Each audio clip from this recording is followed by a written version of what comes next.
potent advice, and inspiration from real self-made millionaires. Welcome to The Eventual Millionaire with your host, Jaime Masters. Welcome to Eventual Millionaire. I am Jaime Masters, and today on the show I have Dustin Hillis. Now, he runs Southwestern Consulting with another millionaire interviewee that I've had on the show, Rory, and he's fantastic. He's also got a book that's already out called Navigate 2.0, all about selling, which we're going to get into, and a new book coming out really soon called Redefining Possible. Thanks so much for coming on the show today, Dustin. Yeah, thanks for having me.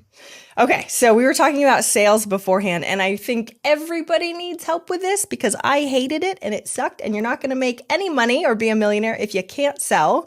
So tell us a little bit about Navigate 2.0, especially that tagline, because I think that sort of sums up the book.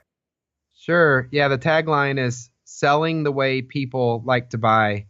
And at Southwestern and Southwestern Consulting, we have had over 150,000 salespeople go through our door-to-door bookselling program, and that's what I did back in the day. And at Southwestern Consulting, we've had over 10,000 sales professionals from all across the world go through our one-on-one coaching program.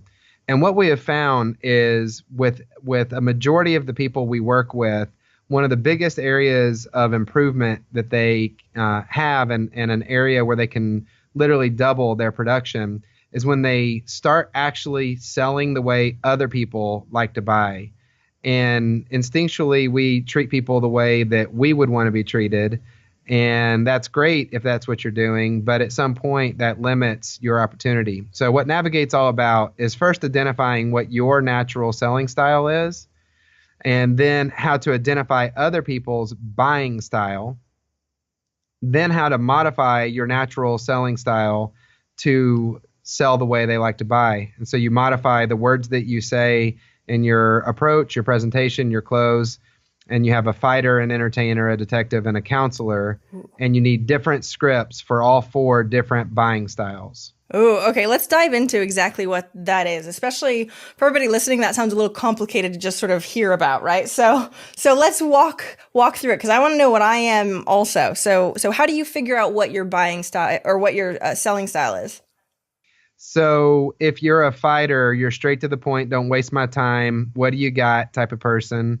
A fighter's biggest fear is losing control. Ooh. And under stress, fighters run people over. And so their natural communication style is a little more abrupt, and they're motivated by winning. And so those are the fighters. Your entertainers are the extroverted, enthusiastic people. They are a little bit louder when they speak. They talk a little bit faster. Their biggest fear is rejection. They are motivated by being around people. They are motivated by affirmations. Their biggest fear is rejection. And those are your entertainers. Detectives are the analytical people of the world. They love spreadsheets. They make decisions based on accuracy. Their biggest fear is making a mistake. And they are motivated to be right. Then you have your counselors as the last style, and they are the family-oriented team players. They care more about others than they do themselves. They typically their biggest fear is change, and they are motivated to help people. And those are your four styles. So we actually have an assessment that's called the Navigate Assessment. It's powered by DISC with all the Navigate content on it. Oh, awesome. And if you go to DustinHillis.com, we actually have the opportunity for you to get the book, Navigate 2.0, and there's an assessment. And you do the assessment, and it comes out with a 48-page report that gives you in detail your buying and selling style and your leadership style as well if you're a leader. And it tells you exactly what your strengths are, your weaknesses are, who to pair yourself with if you're recruiting team members to complement your weaknesses or strengths. So that's all part of it. Okay, that's awesome, especially because I'm looking through this list and I'm going, well, I wanted to be a fighter, but I'm not. Darn. Then I'm like, am I an entertainer or am I a detective or am I a counselor? Because I like all different parts of those, right? Like I fear rejection, but I love change, but I want to help people, right? So you have a quiz. How long is the quiz? Like a 10, 15-minute quiz? Because Yeah, DISC is 15. It only takes about perfect. 15 minutes to take. Yeah. Man, I should have taken it before this. You could have given me all the shtick while we were here. Okay, so let's Yeah. pretend we know what I am or what we could guess as a person. And you said it's based on the disc. So is DISC someone specific? So is it fighter is D? Is that how it sort of goes or no? So DISC is mainly based on your natural behavior. Like if you're in a backyard barbecue, how would you behave? Navigate is based on selling situations. Oh, so it's different. Okay. And people actually in a selling situation will behave different than if they were hanging out with their friends. And also leadership's the same way. You can have a different navigate leadership profile, a different navigate selling profile, and a different just personality profile if you were just hanging out with your friends. All three of them could be different. Oh, interesting. Okay, so for DISC, I'm a DI, but that doesn't necessarily mean that it all correlates to all the rest of the pieces. So we have to take the quiz. Okay. It depends what you do in a high-pressured situation when you're actually out picking up the phone, cold calling, and selling something. I remember doing that. But does it matter? Okay, question. Because when I first started, my mentor made me do cold calls. And I turned bright red anyway, let alone like I was nervous as all heck. So I bet that's a piece of it. Does it matter skill set on selling also? Like if you're confident at selling versus non-confident at selling and how it goes, even if it's still a stressful situation? Yeah, absolutely. People want to do business with people that are confident and competent. And so the amount of training that you put into yourself is very important. And that's what I love about Southwestern is we are the oldest direct sales company in the world, and we have the world's best training for college-age students. So when I was 19 years old, I started with Southwestern, and I've been here for 16 years now, never left. And the training was the best part. So I made a bunch of money. My first year, I made $36,000 as my first year while I was in college during the summer. And then my best year, I made $100,000 in a summer while I was in school. But more important than the money was actually the training. So being able to learn how to sell has been a skill that has served me and our team throughout time. And so I would say just training yourself. Then the second piece is the numbers. Like you need to actually not just academically know what to do. The number one way to get good at selling is to go out and see as many people as possible. Selling is a numbers game. So you can't just read a book like Navigate and say, oh, I got it all figured out. At Southwestern, we work an intense schedule and we go door to door and make it happen. So, which nobody really likes to do, but it's really good to do. My mentor used to make me do that stuff too. Like, it would, especially because I turned bright red and like everybody can see it in person was even worse for me. So, but extremely important, especially for any business owner. So can we go over, if these are the profiles for this, let's pick one. Let's pick a entertainer, right? So let's say you're an entertainer. How do you figure out who your buyer is if they don't take this quiz? Sure. So the buyers, there's about 15 different ways in the book to identify buying behavior styles. Okay. So their voice quadrant is one way. The way they shake your hand is another way. Their office, how they decorate their office is another way. So all the way to the lines on their face, according to Min Sung ancient Chinese face reading, is another way. Okay, so it's a little detailed, a little bit. Okay. There's actually pictures in the book to show you each one of those. Yeah. Okay, can you give us an example? Like, let's pretend that we're selling somebody right now. Can you give us an example of like when you walk in, what you do to try and assess, and then how you sell differently? One of the easiest ones is actually the voice quadrant. So fighters talk loud and slow. This shows authority. So especially if you're on the phone or in person, you'll catch them if they think you're selling something. They go to their "What do you want?" voice quadrant. Then you've got the entertainers who talk loud and fast. Typically, they answer the phone and say, "Hey, how's it going? Oh, how's the weather out there in Nashville? Oh, Music City, how great!" And so they love building rapport. They talk fast and they talk loud. Detectives talk low and fast, so they're controlled but at a fast tempo. So this creates anticipation. So they don't have time for you to wait around and waste their time, but also they're not going to be excited. And actually, if you talk to them all excited, then they think you're trying to sell them something and they'll hang up the phone on you. Then you have the counselors, and counselors are low and slow. Really? If you're an entertainer, it's painfully low and slow. I must be an entertainer then. That was annoying. Okay, go ahead. Yep. So that's an easy one. So that's just one sample. There's about 15 different ways to do it. And that's one. Awesome. Okay. So, and do you suggest people, of course, read the book, but do you suggest people like get good at one of them first? Like I can notice this one first? Because I feel like if you have 15 different things, it'll be a little confusing to try and figure out what is what. Do you need I guess you need them all to correlate is what I mean. Yeah, no, the goal is to be a navigator. And so a navigator, I love when people tell me they can't really tell which one I am. Because that means I'm navigating to their style versus just being my style. And so you really do want to be able to do all four.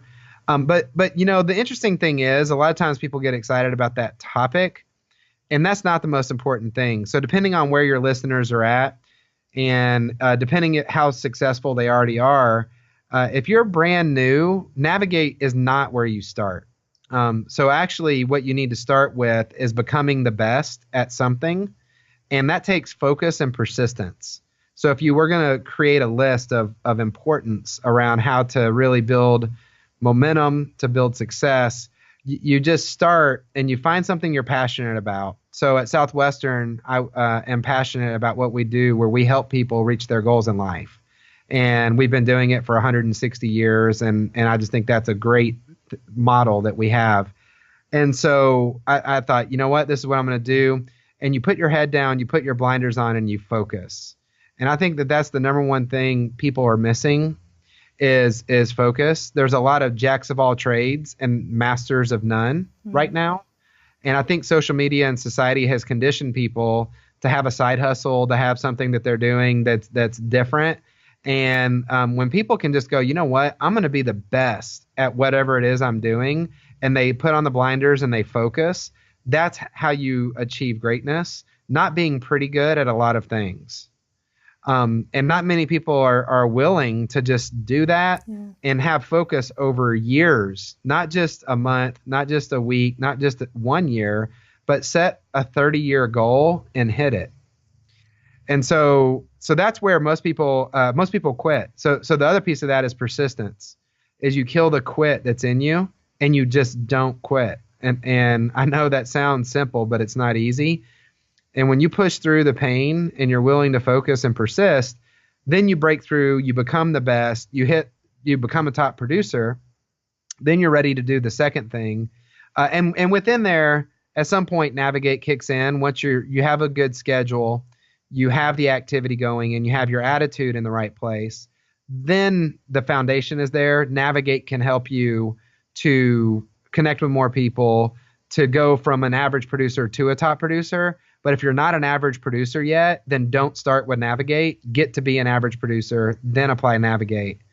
Which makes total sense, because I can only imagine if way back when I first started, if I had to know this stuff, there's no way in heck my brain could process it, let alone say, I used to have like grayscale printed out scripts like this, like trying not to look at the paper, right? All I was doing, like, don't stumble over the words, don't stumble, right? So you can't focus on other things. But now that I've been in it so long, I think I do a lot of this stuff intuitively without realizing it. So how do we get to that next level, especially in the sales side? So once we know what we are, we start trying to get better at assessing the buyers. What's the different way we sell to those buyers, right? Do we just have to match them, or what are do they have specific tactics that you use? Yes. So mirroring is only a very small fraction of how to properly navigate people. Literally, when consulting clients hire us in our consulting business, Verizon is a good example. Verizon Cellular sales, they do a big chunk of Verizon's business. They have a call center with over 120 callers that are there. And we helped write scripts for them where they have a fighter script, an entertainer script, a counselor script, and a detective script.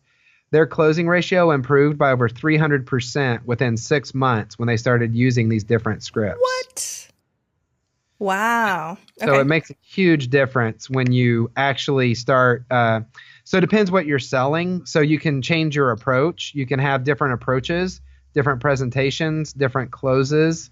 And there really is no finish line. I find myself still today, even as a leader, you can make an organizational chart. We have 130 coaches worldwide right now, and you have every different style that you can possibly imagine here at Southwestern Consulting with all of our coaches. Well, I find myself sometimes getting off a phone call going, shoot, I was not a navigate leader right there. And I totally treated that fighter like an entertainer. What was I thinking? And so it really is no finish line. It's a fun challenge to give yourself is how much of every one of your conversations can you just speak the language, use the examples that they would want, and not use the ones that you prefer, which is what most people are doing. Because it's innate, right? And that's easy. So we might as well just do the thing that comes naturally. But do you feel robotic or does it seem robotic if you're not doing it the way that your natural style is? How do you get over that? You know what's funny is that the fighters in the room all think you're just like them and they think you're one of them. All the entertainers in the room think that you're one of them and you're just their best friend and they love you. All the detectives think you get it and you're dialed in and you're detail oriented. And I'm just so glad that I'm talking to somebody who isn't just, full of hot air. And then all the counselors are, man, I just think that this person is cares about other people and they're not selfish and they're just like me. So it's actually the opposite. It's actually more robotic if you're a fighter and you just give everybody your fighter, then you're being like a robot. You're just not adapting. You're not thinking. It's kind of a form of selfishness, actually, is that you're not willing to have the discipline to meet people where they're at. And so it actually is an empathy thing, according to emotional intelligence, where you're self-aware enough and socially aware enough to actually manage yourself to be emotionally intelligent. Navigate has a lot to do with that. Okay, so if there's somebody trying to take this program or read the book or whatever that doesn't have a high EQ, can they still adapt and learn some of this stuff? Because a lot of my stuff for EQ seems to come natural, but I know there are people that does not, right? So is it harder to try and understand this or do it? I think EQ can be taught. I think you can increase your EQ with training. And I think you just need to focus on it. You need to study. You need to change your self-talk. Most people have horrible self-talk and they just tell themselves what they can't do. And then they're absolutely right. And so as soon as they change what they say they can do or can't do, and they say, you know what, I have high empathy. I care more about other people than I do myself. And I'm willing actually to go through this exercise of selling and communicating the way people want to be communicated. And I'm not just going to be a jerk and just say whatever I want because, an excuse sounds like, well, that's just me. I've always been that way and you're not going to change me. Well, that's negative self-talk. And you're just phoning it in if that's what you're saying. So is this why? So the old shtick about used car salesmen, and I always was like, well, because they're trying to sell you something that you don't want. But if you ask questions and figure out what they want, but it could actually be the style, right? So it doesn't interpret correctly. So is that why we think that? You know what I mean? Tell me a little bit more about what you think about that. There's an element of that. I would say even beyond that is there's a heart issue, and really bad salespeople. They talk too fast. They don't ask questions. They don't listen. They make things up to get people to buy. What really good salespeople do, what we do at Southwestern Consulting, what we do at Southwestern. So Southwestern, we have 16 companies in our family of companies. Oh. And we have over 10,000 salespeople worldwide, and I'm on the board of directors for all of our companies. And it's interesting as you go company by company and look at all the different salespeople, what is the common theme between Southwestern Consulting, Southwestern, our investment business, our real estate business? It doesn't matter which business you look at. What's the common theme? And it's our principles. And our salespeople all have this in common. They sell ethically, honestly, and without shortcuts. And that's what people want. People want to have somebody help them. And if your focus is on helping people and serving people, we have a saying that all of our over 10,000 salespeople learn their first year, which is, it's hard to be nervous when your heart is on service. And we say that over and over and over again. And we do. We care more about the customer than we do our commission. And people can smell commission breath a mile away. So when you do have that stigma of somebody that is giving salesmanship a bad name, it's the bad salespeople. It's the people that are thinking about themselves and they're not putting their focus on others. And that is in our coaching program. So as I mentioned earlier, we've had 10,000 people go through our one-on-one coaching program. We have 2 curriculums. One's called the Top Producer's Edge, and it's got 24 modules that we put people through. And that's everything from time management to how to answer objections, how to work referrals, etc.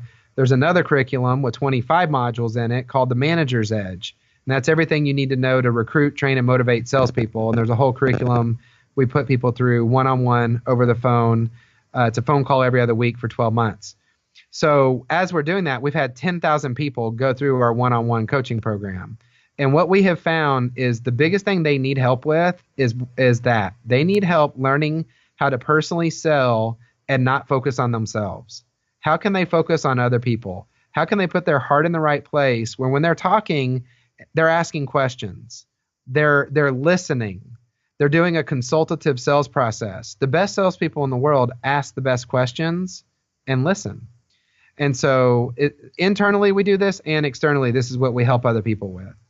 So in my head, I always thought that this was innate, right? So when I worked for Kirby Vacuum Cleaner when I was like 17, and they taught me a way to sell, and I thought sales was horrible because I could not sell a vacuum cleaner that was that much when I was in like a trailer going like, I'm pretty sure you don't need this, right? So I would turn off sales mode, even though they told me not to. I would turn off sales mode and just be like, I'm just going to vacuum and I'm going to help. And my whole demeanor would change, right? Like, I'm just going to help you and not sell.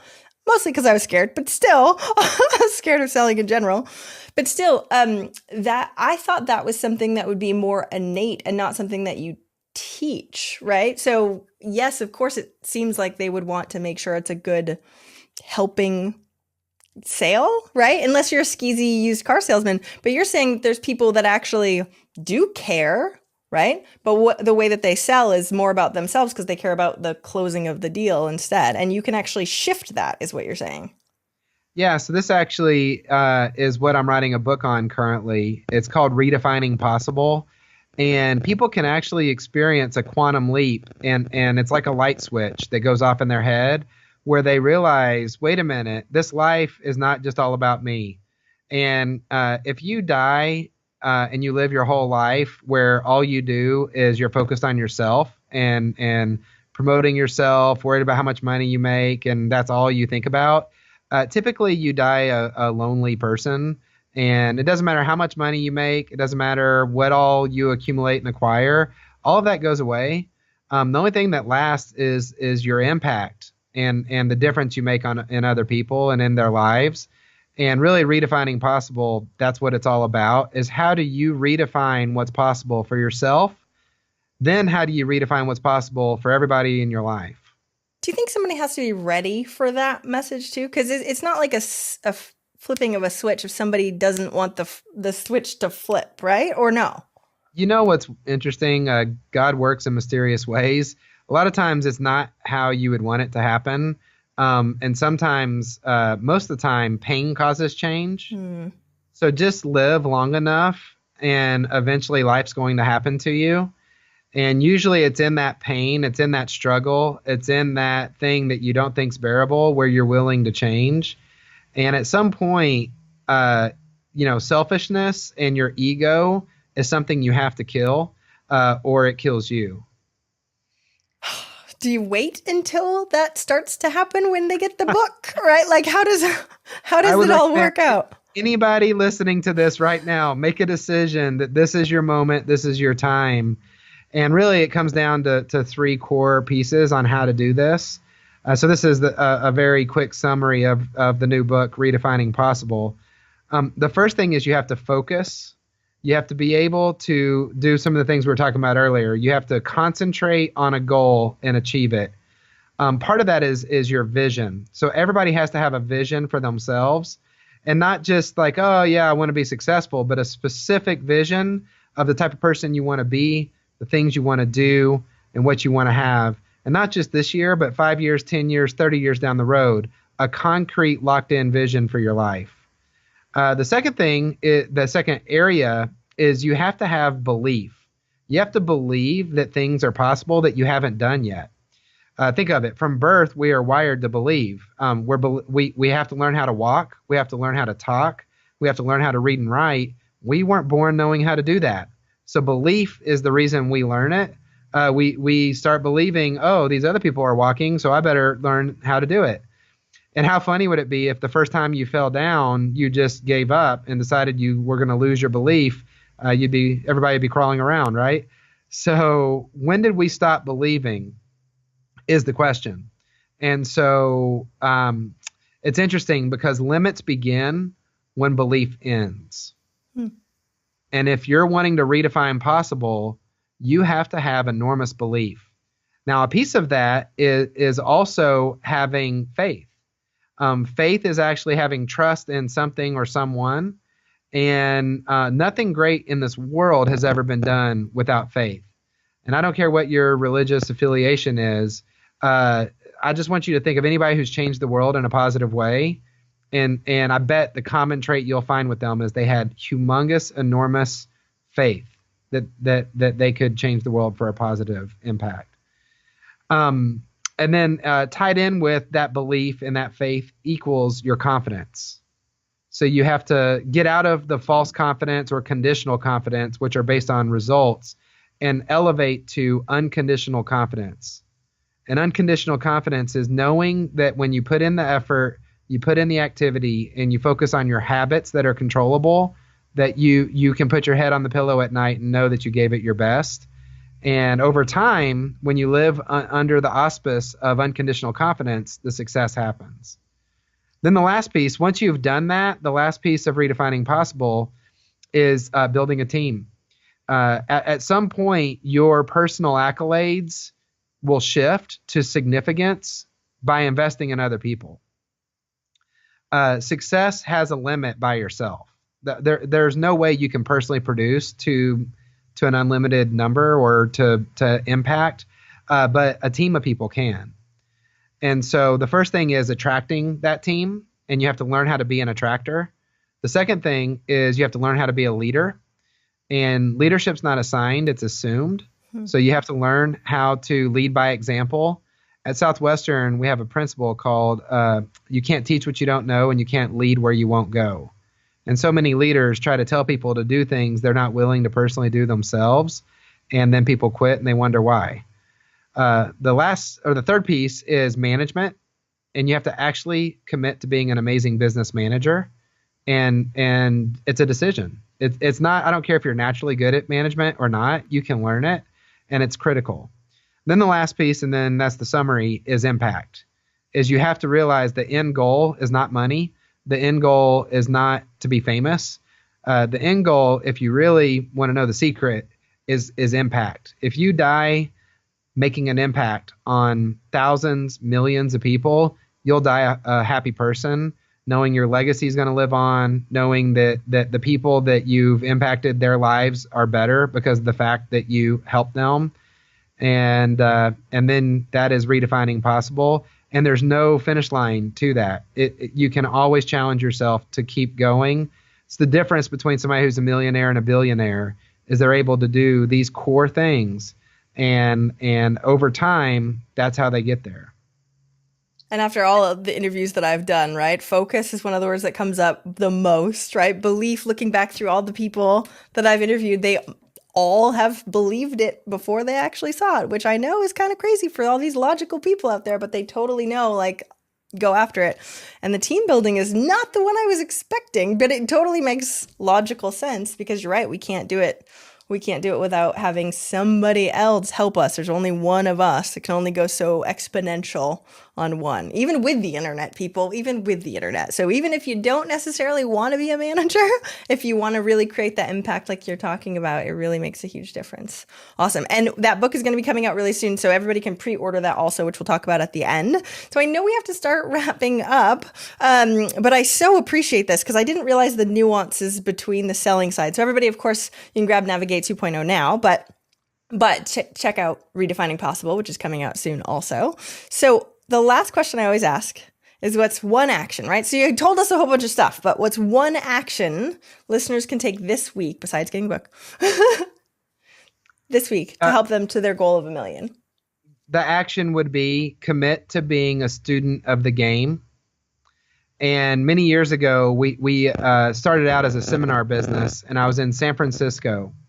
And I was out running a workshop for a Remax broker. And at the end of the workshop, I was signing up people to buy tickets to attend our conference. And an older gentleman stood up and he said, "Guys, I've been going to training conferences my whole life. And this one is the real deal. And I suggest all of you go." I thought, oh, that's pretty nice. This guy said that. So I pulled him off to the side afterwards and I said, hey, what's your name? And he introduced himself as Frank Liu. Well, I came to find out Frank Liu was the #1 Remax real estate agent in the world. Wow. And he had been #1 for many years. And I thought, wow, Remax at the time was the biggest real estate company in the world. And I said, Frank, and this is the question I ask all top producers. I said, how do you do it? How in the world are you #1 out of, all these thousands of different real estate agents? And he didn't even think about it. He looked me right in the eye and he said, Dustin, I live by a philosophy that if you're not learning, you're dying. And I thought, wow, that's pretty cool because I believe the same thing. And he said, I went to a Jim Rohn event when I was in my early 20s. And Jim Rohn said that a formal education will get you a job, but a self-education is how you be a millionaire. I'm paraphrasing. I forgot awesome. The exact quote. Mm-hmm. Yeah. And so a self-education has no limits. And so he started investing as much as he invested in his car at that time in his mind every year. And so he had told me that for like, he was up at 15 years at that time, he was investing over $1,500 a year and in his mind.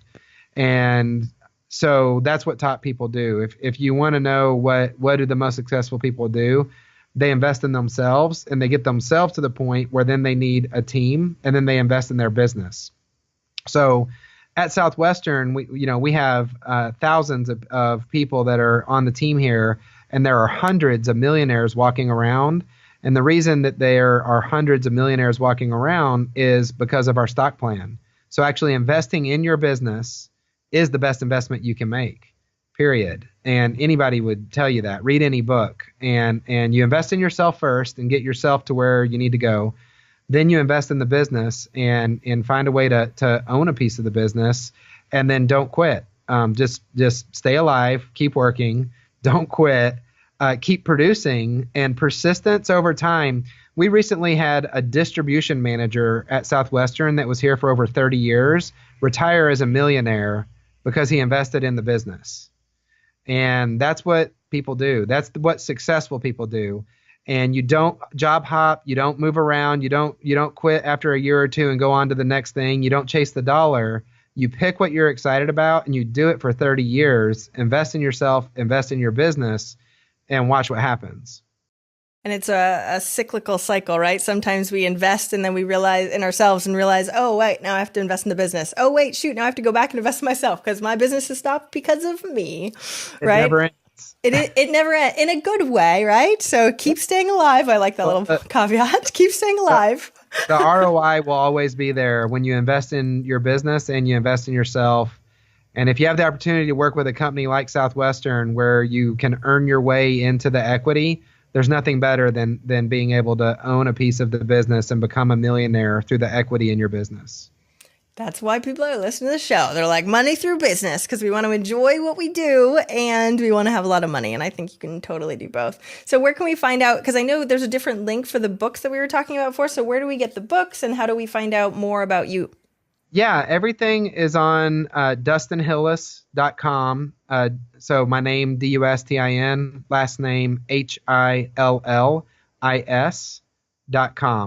And you can subscribe to my blog, and you can also pick up the books. You can check out coaching. So if you wanted to hear more about that coaching program we were talking about, there's a link on that website where you can request a free call, and one of our coaches will do a sales diagnostic questionnaire with you and walk through a business plan and see if coaching's a fit for you or not. So all of that is on the website. And you can find out if you buy the book which style you are. And now I have to go get it so I can figure out what the heck style I am, because I have no idea. I feel like I do all of them a little bit, but I don't know. I could be wrong. Thank you so much for coming on the show today, Dustin. I really, really appreciate it.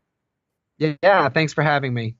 Thank you so much for listening. I hope you enjoyed that interview. And if you want to check out more amazing resources, I'm only curating the best of the best. Go check out eventualmillionaire.com. You can take the Eventual Millionaire quiz, figure out where you are in business and what you need right now. Plus, you can look at curated resources specifically for you on the new Start Here page. I'm so excited. Please join us. Please let me know if you need anything at all.